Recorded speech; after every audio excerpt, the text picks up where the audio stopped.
సుందరంగా తీర్చిదిద్దుతాం. ఇక్కడ ప్రజల యొక్క సమస్యలు లేకుండా సమస్యలు లేని డివిజన్ గా ఈ ప్రాంతాన్ని తీర్చిదిద్ది ప్రత్యేకంగా నిధులు కేటాయించి ఈ ప్రాంతాన్ని అభివృద్ధి చేస్తామని చెప్పి ఈ సందర్భంగా తెలియజేస్తున్నాం.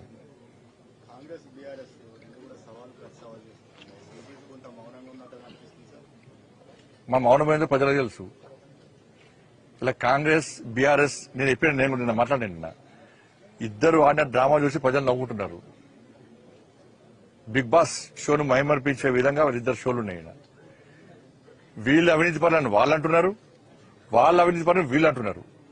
వీళ్ళు వాళ్ళ గురించి వాళ్ళ గురించి ప్రూవ్ చేస్తున్నారు, వాళ్ళు వీళ్ళ మీద ఆధారంగా ప్రూవ్ చేయలేకపోతున్నారు. ఇలా బీఆర్ఎస్ పార్టీలో పోటీ, ఒక నాయకుడు వచ్చి మీడియా గెలవడానికి ఇంకో నాయకుడు లేని వల్ల. కాంగ్రెస్ పార్టీలో కూడా పోటీ, టీవీలలో కవరేజ్ కోసం, మీడియా కవరేజ్ కోసం వీళ్ళు పడ్డటువంటి తంటాలు అంతా ఇంత కావు. ప్రజలు వీళ్ళ డ్రామాలు చూసి నవ్వుకున్నారు తప్ప శభాష్ అని ఈ పార్టీని ఆ పార్టీని అన్నది అక్కడ. ఎందుకంటే రెండు అవినీతి పార్టీలే, వాళ్ళ బండారం వాళ్ళే బయటపెట్టుకుంటారు. మీరు అవినీతి పార్టీ అంటే మీరు అవినీతి పార్టీలు, మీరు అవినీతి పార్టీ. దీని ద్వారా ప్రజలకు స్పష్టమైనది ఏంది, ఈ రెండు కూడా అవినీతి పార్టీలే. ఈ రెండు పార్టీలు కూడా ఎలిమినేషన్ ఇచ్చారు, బిగ్ బాస్ ఇచ్చినట్టు.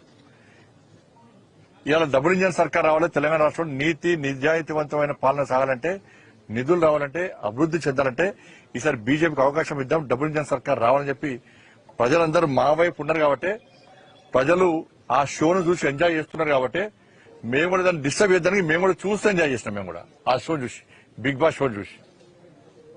కాబట్టి వాళ్ళ నిజాయితీ ఏదో అర్థమైంది. ఇవాళ రాష్ట్ర ముఖ్యమంత్రి ప్రశ్నిస్తున్నాను నేను. బీఆర్ఎస్ పార్టీ అధికారంలో ఉన్నప్పుడు, కాంగ్రెస్ పార్టీ అధికారం రాకముందు ఎన్నికల సమయంలో ఇదే రాష్ట్ర ముఖ్యమంత్రి గారు బీఆర్ఎస్ పార్టీ అవినీతి పాల్పడ్డది అని చెప్పి ఊకదంపుడు ఉపన్యాసం రాష్ట్ర ముఖ్యమంత్రి గారు ఇచ్చారు, మంత్రులు ఇచ్చారు. బీఆర్ఎస్ పార్టీ పాల్పడ్డ ఒక్క అవినీతి మీ బయటకు వస్తలేదు, నాకు అర్థం కాలేదు. ఒక్క అవినీతి. ఫోన్ ట్యాపింగ్ పొట్టు చేసిండ్రు. భార్యాభర్త నిన్నగాక మొన్న స్పీచ్ ఇచ్చిన ముఖ్యమంత్రి గారు భార్యాభర్తల ఫోన్లు కూడా విన్నారు అన్నారు.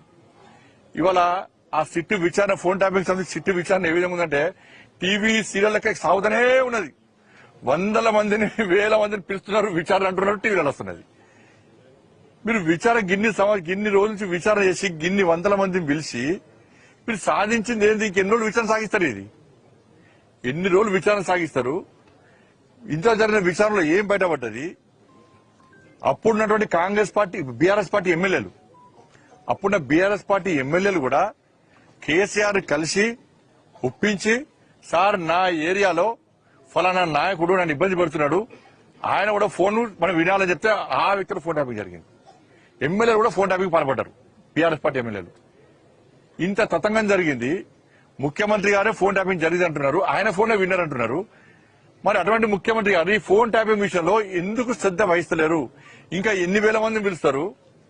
ఎన్ని రోజులు ఈ సీరియల్ కొనసాగిస్తారు? దీని సమాప్తం ఎప్పుడు? మీరు ఎప్పుడు కేసులు బుక్ చేస్తారు? ఎప్పుడు ఛార్జ్ షీట్ చేస్తారు? ఎప్పుడు నిందితులను అరెస్ట్ చేస్తారు?